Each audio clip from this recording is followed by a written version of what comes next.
Guck mal hier, das bin ich, wie ich entspannt im Netz unterwegs bin und einfach mit meinem Browser spreche. Denn der sieht ja genau das, was ich auch sehe. Ich kann also zum Beispiel fragen, was ist denn das da oben auf dem Foto? Auf dem Screenshot siehst du eine Echtzeitkarte von San Francisco. Oder kann ich dieser Nachrichtenwebsite hier vertrauen? Ja, Heise Online ist eine sehr angesehene und zuverlässige Quelle für Nachrichten und Informationen. Oder fassen wir mal kurz dieses Video hier zusammen. Und ja, wie ihr vielleicht schon gesehen habt, das ist der ganz normale Chrome-Browser von Google. Ich benutze den halt nur gerade mit einem US-Account und einem VPN in die USA, denn die sogenannten Gemini in Chrome-Funktionen sind in Europa noch nicht freigeschaltet. In USA dagegen schon. Aber Chrome ist auch sowieso bei weitem nicht der einzige Browser mit KI. Richtig am Hypen ist ja auch Comet von Perplexity mit agentischen Funktionen. Sind eine Riesennummer, diese Agenten. Und es gibt mit Browser OS sogar eine Open-Source-Variante, die auf Wunsch mit lokalen Sprachmodellen funktioniert, wo man also keine persönlichen Daten in die USA schicken muss. Das alles gucke ich mir hier mal genauer an und ich sage euch, was sich für euch lohnen könnte und welche versprochenen Funktionen totaler Quatsch sind. Davon gibt es leider auch eine ganze Menge. Und vor allem, warum bauen eigentlich auf einmal alle KI-Browser? Bleibt dran.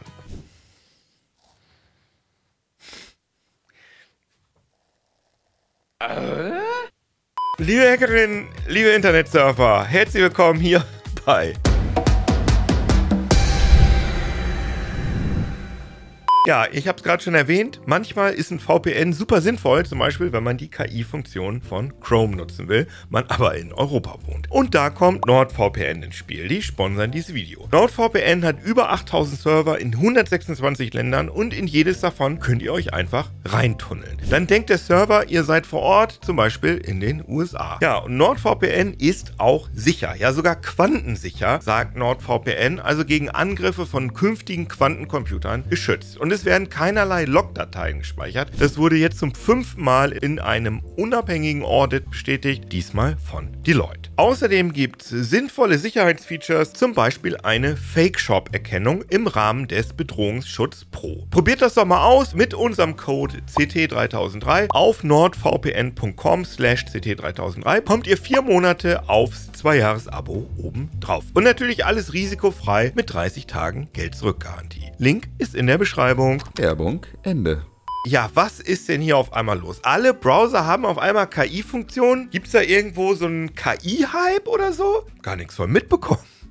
Ja, okay, schlechter Scherz. Sorry. Also ist klar, niemand will irgendwas verpassen. Ja, vor allem nicht die großen Tech-Unternehmen. Und deshalb machen alle mit, aber zumindest sehr unterschiedlich. So nutzt zum Beispiel Firefox, Open Source und nach wie vor mein persönlicher Lieblingsbrowser lediglich lokale KI-Modelle, um zum Beispiel die Tab-Gruppen automatisch zu gruppieren. Ist jetzt nichts Weltbewegendes, aber zumindest nicht sinnlos. Safari kann Zusammenfassungen von Websites mit Apple Intelligence machen. Okay, gut, mag auch sinnvoll sein. Also bei Firefox und Safari alles noch ganz soft, aber Google Chrome, immerhin meistgenutzter Browser der Welt, geht jetzt all in. Seit ein paar Tagen gibt es in den USA die sogenannte Gemini in Chrome-Funktion. Da hat man dann hier oben im Browserfenster dieses Icon und immer wenn man da draufklickt, schickt Chrome die aktuelle Ansicht an Gemini, Googles großes Sprachmodell. Und dann kann man halt Fragen stellen. Zum Beispiel, wenn ihr gerade ein Rezept seht, was euch gefällt, fragen, gibt es das auch irgendwie in vegetarisch? Und wenn ihr jetzt sagt, ist halt so ein kleines Chatbot-Fensterchen, kann ich doch sonst auch mit ChatGPT oder dem normalen Gemini oder Claude oder sonst einer KI machen. Ja, das stimmt, aber der Punkt ist, dass Gemini in Chrome halt wirklich sieht, was ihr gerade seht. Ihr müsst also nicht manuell die URL zum KI-Chatbot copy-pasten oder einen Screenshot machen, sondern diesen Schritt spart ihr euch einfach. Man kann das auch auf die Spitze treiben mit der sogenannten Live-Funktion und da kann ich halt auf irgendwelchen Websites rumklicken und die ganze Zeit Fragen stellen. Warum glänzt dieses Tier so?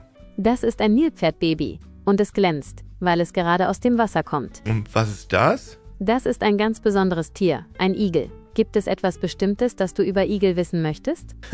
Ja, warum lacht er so? Das ist ein lustiger Moment, oder? Es sieht fast so aus, als würde der Igel kichern. Und ja, falls ihr euch gerade denkt, kostet das nicht super viel Energie? Ja, das stimmt, weil das LLM die ganze Zeit aktiv ist und halt auch permanent Texte und Bilder gefüttert bekommt. Eben das, was ihr da gerade im Browser seht. Zu dem Energiethema kommt später nochmal was. Aber ich muss wirklich sagen, dass sich das für mich schon ziemlich Science-Fiction-mäßig angefühlt hat, dass man halt einfach mit mit so einem, ja, allwissenden Computer spricht, der vor allem die ganze Zeit den Kontext versteht. Ne? Also ich bin ja gerade auf Webseiten und ich kann einfach über diese Webseiten reden und er versteht das.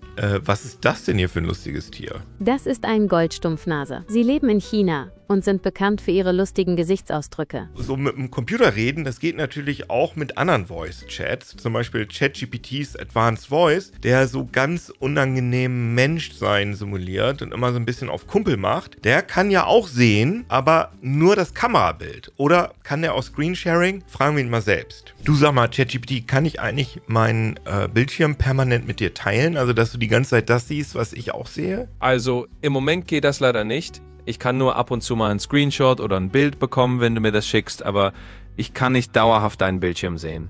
Das ist einfach aus technischen und auch Datenschutz. Ne? Ist lame, ne? Ja, ein bisschen ist es schon lame, das stimmt, aber wer weiß, vielleicht gibt es in Zukunft ja mal solche Features. Im Moment müssen wir halt noch mit ein paar Screenshots auskommen, aber wir machen einfach das Beste draus. Machst du eigentlich jetzt hier so einen auf locker eigentlich, oder warum redest du so komisch? Ach, weißt du, ich versuche einfach ein bisschen locker drauf zu sein, damit das Ganze entspannt bleibt. Dass ich mir so vorstellen kann, als würde ich mit dir so in einer Kneipe sitzen und eine Cola trinken. Ganz genau. So in etwa ist die Idee. Also stell dir einfach vor, wir sitzen gemütlich irgendwo, du mit deiner Cola, ich mit, naja, was auch immer, virtuelle Assistenz so trinken und wir quatschen einfach entspannt. Okay, ja. Finde ich sehr unangenehm. Naja, die Stimme von Gemini in Chrome, die klingt deutlich weniger menschlich. C3003 ist ein Kanal vom Heise Verlag, einem bekannten deutschen Verlag für Computerzeitschriften. Aber wie gesagt, Gemini kann da halt immer direkt sehen, was ich im Browser mache. Also zumindest in diesem Live-Modus, den ich manuell einschalten muss. Aber sonst läuft mein Browserfensterinhalt immer nur dann durchs LLM, wenn ich halt das Icon da oben anklicke. Also es wird laut Google nicht grundsätzlich alles an die KI geschickt. So, aber Google hat ja auch schon angekündigt, dass Gemini in Chrome demnächst auch agentische Fähigkeiten bekommt. Ja, und Agents sind ja nun wirklich gerade das dollste Ding seit Erfindung des tiefen Tellers und die stecken jetzt überall drin. Agents versuchen nicht nur auf meinen Prompt irgendwie zu antworten, sondern versuchen sich auch irgendwie herzuleiten, wie sie zu dem hinkommen, was ich will. Dafür können sie Tools benutzen und das ist in den meisten Fällen ein Browserfenster. Die können da dann selbstständig drin rumklicken und Dinge eintippen. Wir hatten dazu ja schon mal ein ausführliches Video über ChatGPT Agent, eines der aktuell meines Erachtens immer noch kompetentesten Agenten, aber auch der ist bei weitem noch nicht so intelligent wie ein Mensch. Und zu der Werkzeugbenutzung übrigens gab es ja auch nochmal ein immer noch aktuelles Video hier zu der sogenannten MCP-Technik. Vielleicht auch interessant. So, also in Chrome kommen diese Agent-Features bald, aber Perplexity hat ja schon vorgelegt. Deren agentischer Browser Comet, ja, den gibt's schon. Basierend übrigens auf Chromium, also dem Open-Source-Teil von Chrome, den alle benutzen dürfen. Ja, und Comet macht seit ein paar Wochen richtig Welle. Also man findet viel Hype-Getröte dazu und ständig behaupten Leute, dass sich durch Comet alles geändert hätte. Und ja, ich habe Comet installiert und ziemlich viel damit ausprobiert und das ist halt eine Agent-Funktion, die den Browser bedienen kann. Also erstmal prinzipiell genau das gleiche wie ChatGPT Agent oder das Open-Source-Tool Browser Use oder Manus AI. Ist ja auch noch. Ja, und wer kann Perplexity Comet benutzen? Naja, es soll bald eine kostenlose Version kommen, aber zurzeit geht es nur mit Perplexity Abo, was preislich ab $20 im Monat losgeht. Und macht Comet jetzt wirklich alles besser als mein bisheriger Favorit ChatGPT Agent? Manchmal ja, manchmal nein. Und das ist halt zurzeit noch das allergrößte Problem bei Agenten. Da ist ein großer Zufallsfaktor drin. Also wenn man denen beim Arbeiten zuschaut, das sieht tatsächlich so ähnlich aus, als würde da jemand einfach so grob irgendwelche Sachen anklicken, die aber nicht so richtig verstehen und manchmal hat man dann Glück und manchmal oder oft auch nicht. Was ich zum Beispiel immer gerne mal ausprobiere mit Agents, weil das halt wirklich eine Aufgabe ist, um die ich mich zurzeit kümmere. Ich sage dem Agent, dass ich Merch produzieren will und der mir mal raussuchen soll, 500 schwarze T-Shirts mit farbigen Druckkosten, gerne Bio, gerne Fairtrade. Ja, und dann kommt Comet und sagt 505 € inklusive Mehrwertsteuer und Versand. Und ich dann natürlich, ja, das kann doch nicht sein, das ist ja nur 1 € pro T-Shirt. Und obwohl Comet ganz klar ausgegeben hat, T-Shirts plus Druck, tut Comet so, auf den Fehler angesprochen, ja, das klingt jetzt günstig für dich, ne? Aber meine Angabe bezieht sich ja natürlich nur auf den Druck. Das T-Shirt muss natürlich extra bezahlt werden. Als ob ich das nicht richtig verstanden hätte und er keinen Fehler gemacht hat. Also sehr wenig hilfreich und dazu dauerte das auch noch echt lange. Weil Comet angeblich gut Statistiken verstehen kann, habe ich Comet mal Zugriff auf unsere CT3003 YouTube Analytics gegeben und da habe ich gefragt, such mir mal raus, welche Videos die älteste Zuschauerschaft ansprechen und welche die jüngste. Ja, und am Ende kam einfach raus, dass das gleiche Video sowohl die älteste als auch die jüngste Zuschauerschaft hat. Hä? Ja, was offenbar einfach daran lag, dass Comet nicht in der Lage war, sich durch mehrere Videos zu klicken, sondern einfach immer nur das Aktuelle angeguckt hat. Typisches Problem bei Agenten, dass sie sich halt irgendwie komisch festfahren. Was Comet auf jeden Fall besser kann als die Konkurrenz, einfach weil es ein Browser ist. Man kann den Comet-Agenten mit einem Prompt auf mehrere Tabs loslassen. Und das ist so ein bisschen Fluch und Segen zugleich. Wenn man nämlich Comet als Hauptbrowser verwendet, ist man ja auf vielen Sites eingeloggt, was ja dem Agenten sehr zugutekommt, weil ja eben vieles nur mit Login funktioniert. Der ChatGPT-Agent dagegen wird häufig ausgesperrt, vor allem von Google Services. Klar ist Konkurrenz und das löst Comet dann halt auf die Weise, dass es eben in meinem persönlichen Browser läuft. Und trotzdem aber in vielen Fällen nicht besser funktioniert als ChatGPT Agent, der ja auch oft nur Quatsch fabriziert. Also schon mal als Zwischenfazit. Man braucht sehr spezifische Aufgaben, bei denen Agents heute schon sinnvoll helfen können. Für meine Arbeit und auch für mein Privatleben habe ich solche Use Cases noch nicht gefunden, was nicht heißen soll, dass es sie nicht gibt. Also wenn ihr was ganz Konkretes habt, wo euch Comet oder ChatGPT Agent oder ein anderer Agent regelmäßig Zeit und Nerv sparen. Schreibt das gerne in die Kommentare oder an 3003@ct.de. Das interessiert uns wirklich, weil wir auch noch nicht so viele gute Beispiele gesehen haben für diese Agents. Aber vielleicht sind wir auch nur unkreativ. Naja, aber ganz wichtig, jetzt kommen wir mal zum Elefanten im Raum. Warum pusht Perplexity eigentlich so stark den eigenen Browser? Die wollten ja sogar zeitweise mal Chrome kaufen, weil Google Ärger mit den US-Behörden hatte, so Kartell und so. Aber das ist durch. Chrome bleibt vorerst bei Google und Perplexity macht sein eigenes Ding. Der Perplexity-Chef Aravind Srinivas hat im April gesagt, dass einer der Hauptgründe für die Browserfixierung seiner Firma sei, wir wollen auch die Daten sammeln, die bei den Usern außerhalb der Perplexity-App anfallen. Also halt alle Daten, auch die gar nichts mit KI-Nutzung zu tun haben, weil man ja den Comet-Browser als Hauptbrowser benutzen soll. Das will Perplexity richtig doll. Da gehen ständig irgendwelche Pop-ups auf, die dazu auffordern. Also habe ich die ganze Zeit weggeklickt. Weil, sagt auf jeden Fall Srinivas, die Leute nutzen KI oft nur für Arbeitssachen, nicht so für Privates, aber den Browser benutzen sie halt für alles. Und man will ja auch an die privaten Sachen ran. Also wenigstens ist er ehrlich und er sagt halt auch, dass Perplexity hyperpersonalisierte Werbung verkaufen will und dass die Leute das dann auch mit dem Datensammeln okay fänden, weil sie dann ja bessere Werbung bekämen. Ja, ich lasse das mal so stehen. Wenn ihr in das Datenschutz versus Perplexity Comet Thema detaillierter rein wollt, empfehle ich euch dieses Video hier vom hochgeschätzten Morpheus. Ja, wenn ihr gerne mal so einen agentischen Browser ausprobieren wollt und trotzdem sicherstellen wollt, dass eure Daten nicht euren Rechner verlassen. Ja, da gibt's was, das ist Open Source, nämlich Browser OS, basiert auch auf Chromium und verbindet sich auf Wunsch mit LLMs in der Cloud, also von OpenAI oder von Google oder Anthropic. Aber, und das finde ich natürlich sehr aufregend, kann man da auch lokale LLMs anbinden. Und da passierte ja in den letzten Monaten ziemlich viel. Zum Beispiel kamen da 2 frei nutzbare LLMs von OpenAI raus oder auch hier eins von Alibaba namens Qwen 3. Auf meiner Grafikkarte mit 24 GB schnellen Speicher habe ich diese beiden hier ausprobiert. Gehören auch so ziemlich zu den vielversprechendsten. Ja, aber leider, was soll ich sagen, keiner der beiden war in Browser OS in der Lage, einfachste Arbeiten zu machen. Also zum Beispiel den aktuell meistgelesenen Artikel auf Heise Online anzuklicken, obwohl man da nur ein bisschen runterscrollen muss und da dann die meistgelesenen Artikel aufgelistet sind. Die kommerziellen Agents schaffen das alle problemlos. Naja, und wenn man Flüge buchen will, dann kommt da sowas raus. Aha, okay, 0 Umstiege für 200 €. Weiß ich nicht.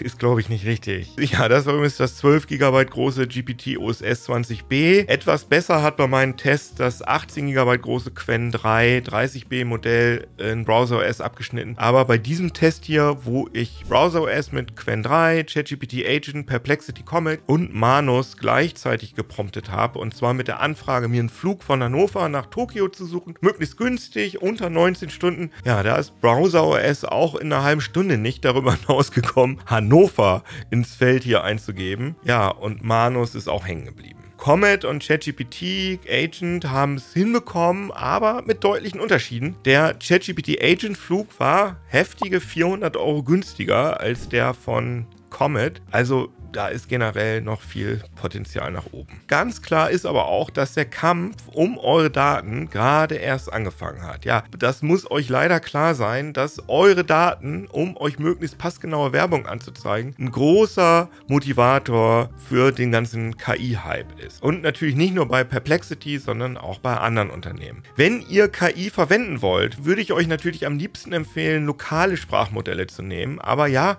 die sind immer noch ziemlich weit von der Qualität von ChatGPT und Co. entfernt. Deshalb würde ich zumindest empfehlen, Standalone KI-Angebote zu nutzen, also einzelne Websites wie ChatGPT oder Apps, statt komplett auf einen KI-Browser umzusteigen. So könnt ihr zumindest selbst entscheiden, welche Daten ihr an den KI-Anbieter geben wollt und welche nicht. Bei einem KI-Browser oder sogar einem KI-Betriebssystem, ja, da sieht der Anbieter womöglich alles, was ihr macht, also alles. Und was man auch bedenken muss, die großen Tech-Firmen investieren gerade gigantische, also wirklich so noch nie dagewesene Summen in KI-Rechenzentren. Also Amazon 118 Milliarden $, nur für 2025, Microsoft 80 Milliarden, Google 85 Milliarden, Meta ungefähr 70 Milliarden. Ja, und die ganze KI-Rechenpower, die da entsteht, mit der muss man ja irgendwas machen, ne? Und die Investitionen, die sollen ja auch wieder eingespielt werden. Deshalb ist schon jetzt klar wie Kloßbrühe, wir werden überschwemmt werden mit KI-Funktionen. Egal, ob sinnvoll oder nicht. Erstmal ausprobieren, mal gucken, was hängen bleibt. Und ja, okay, der Strom für diese gigantischen Rechenzentren, der kann realistischerweise aktuell nicht mit Erneuerbaren erzeugt werden. Das heißt für die Betreiber, Dinge verbrennen und irgendwie CO2-Ausgleichszertifikate kaufen, damit man sich trotzdem noch als Freund der Erde darstellen kann. Was am Ende rauskommt, weiß ich nicht. Es wäre unseriös, wenn ich jetzt sagen würde, dass ich das wüsste. Also es kann sein, dass in den dicken Rechenzentren am Ende, keine Ahnung, Krebs ausgerottet wird, weil die KI ein Heilmittel findet. Das ist tatsächlich eine Hypothese, die ich jetzt nicht aus der Luft gegriffen habe. Das ist eine These, die ich schon häufiger gehört habe. Gleichzeitig sagt aber sogar Meta-Boss Mark Zuckerberg, dass KI eine Blase sein könnte, die platzen kann. Also die Wahrheit liegt wahrscheinlich irgendwo dazwischen. Tschüss.